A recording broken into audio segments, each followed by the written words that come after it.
Mehsana bypass નજીક 7 વર્ષ પહેલા બનેલો બ્રિજ ક્ષતિગ્રસ્ત બની ગયો છે।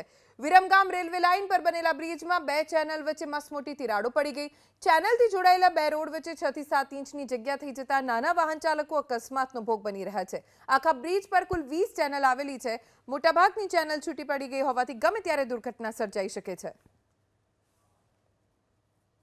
આ 100% કોન્ટ્રાક્ટરની બેદરકારી છે અને સાથે સાથે જે પ્રમાણે અધિકારીગણ એમને સવલતો આપી રહ્યા છે એ બહુ ખોટું કરી રહ્યા છે। અને જે પ્રમાણે અત્યારે તમે જુઓ આજથી લગભગ 2 થી 2.5 મહિના પહેલા અહીંયા એક્સિડન્ટ થયું હતું ને એક દીકરો ગુમાયો હતો કોઈની।